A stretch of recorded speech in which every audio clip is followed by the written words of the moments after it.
చేసినటువంటి 420 వ్యక్తిని నువ్వు ఇవాళ నువ్వు మాట నీ నూకలు చెల్లే రాజకీయంగా ఇంకా ఈ రాష్ట్రంలో నీకు భవిష్యత్తు లేదు, నీ పార్టీకి భవిష్యత్తు లేదు. అందువల్ల పెద్ద పెద్ద నేను కాదు రంకెలేసేది, నువ్వు నిన్న ఎన్ని రంకెలేసావా బాబు. శంకర్రావు అంటాడు, తమ్ముళ్ళు శంకర్రావు ఇసుక కాజేస్తున్నాడు, శంకర్రావు ఇసుక కాజేస్తున్నాడా? ఏం పోయేగానే వచ్చిందని నాకు అర్థం కాలేదు.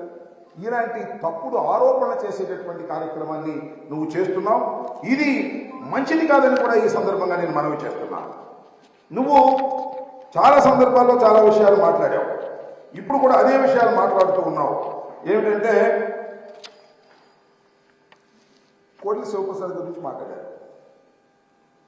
సరే, ఆయన నా మీద పోటీ చేసి ఒకసారి గెలిచాడు, రెండవసారి అందరితో పాటు ఏరుగురితో పాటు ఆయన ఓడిపోయాడు. ఎస్, ఇక్కడ నేను మనం చేస్తున్నాను. రాష్ట్ర ప్రజానీకాన్ని, పలనాడు ప్రజానీకాన్ని మనస్ఫూర్తిగా అడుగుతున్నా, కోడెల శివప్రసాద్ గారు ఆత్మహత్య చేసుకోవడానికి, మరణించడానికి ఎవ్వరు కారణం? వైఎస్ఆర్ కాంగ్రెస్ పార్టీనా, లేదు అంబటి రాంబాబు గారా, తెలుగుదేశం పార్టీనా, నువ్వా? ఒక్కసారి ఆలోచించమని మనం చేస్తున్నా. ఎందుకంటే కేవలం కోడెల శివప్రసాద్ గారి మరణానికి ప్రధానమైన కారణం నువ్వు, నారా చంద్రబాబు నాయుడు గారు. ఎందుకంటే కోడెల శివప్రసాద్ గారు చనిపోక ముందు కూడా ఆత్మహత్యా ప్రయత్నం చేసుకున్నాడు. ఎందుకు ఆత్మహత్యా ప్రయత్నం చేసుకున్నాడు? కోడెల శివప్రసాద్ లాంటి సీనియర్ పొలిటీషియన్ ఓటమి పాలైతే ఇంటర్వ్యూ కూడా ఇవ్వలేదు కదా నువ్వు. ఆ కుటుంబాన్ని పక్కన పెట్టాలని నిర్ణయించావు కదా. కోడెల శివప్రసాద్ని పక్కకు నెట్టాలని నిర్ణయించుకున్న తర్వాత ఆ బాధ పడలేక మానసికంగా 1-2 సార్లు నిన్ను కలుసుకోవడానికి ప్రయత్నం చేసిన వారి కుటుంబాన్ని కానీ వారిని కానీ పక్కకు నెట్టేసినటువంటి దుర్మార్గుడవు నువ్వు. అందువల్లే ఆయన మానసికంగా కుంగిపోయి ఆత్మహత్యా ప్రయత్నం చేసుకుంటే ఇల్లు అడిగారు కదా.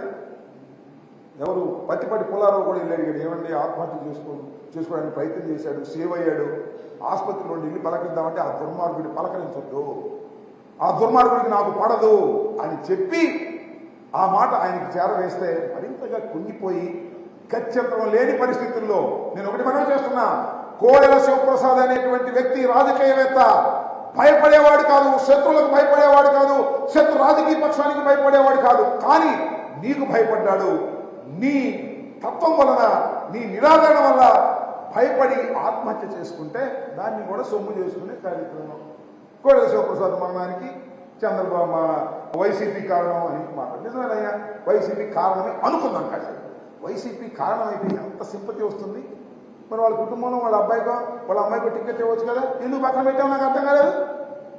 కక్ష ఇంకా పోలేదు నీకు. కోడెల శివప్రసాద్ మరణించినా కూడా కోడెల శివప్రసాద్ మీద కక్ష నీకు పోలేదు కాబట్టి వారి కుటుంబంలో ఎవరికి రాజకీయ భవిష్యత్తు లేకోకుండా అణిచివేయడానికి ప్రయత్నం చేసినటువంటి దుర్మార్గుడివి, నీచుడివి. ఇది రాష్ట్ర ప్రజానీకం తెలుసుకోవాలి, ముఖ్యంగా ఈ పలనాడు ప్రజలు తెలుసుకోవాలని కూడా ఈ సందర్భంగా నేను మనం చేస్తున్నాను. ఇలా చీట్లే, ఇలా మోసం చేస్తాను. అంతేకాదు, మా శ్రీకృష్ణదేవరాయలు గారిని చేర్చుకున్నాం. చేర్చుకుంటే ఏమన్నావు?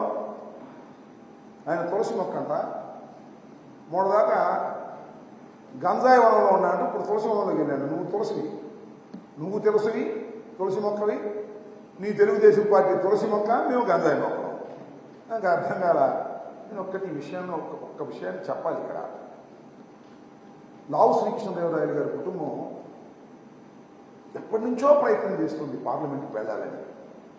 వాళ్ళ నాన్నగారు కూడా కంటెస్ట్ చేశాడు ఇంతకుముందు, నీకు గుర్తుండే ఉంటుంది, లక్ష్మీ పార్వతి పార్టీ తరఫున. వెళ్ళలేకపోయారు. తెలుగుదేశం టికెట్ ట్రై చేశాడేమో తెలియదు. ఎన్నో సంవత్సరాల నుంచి ఎన్నో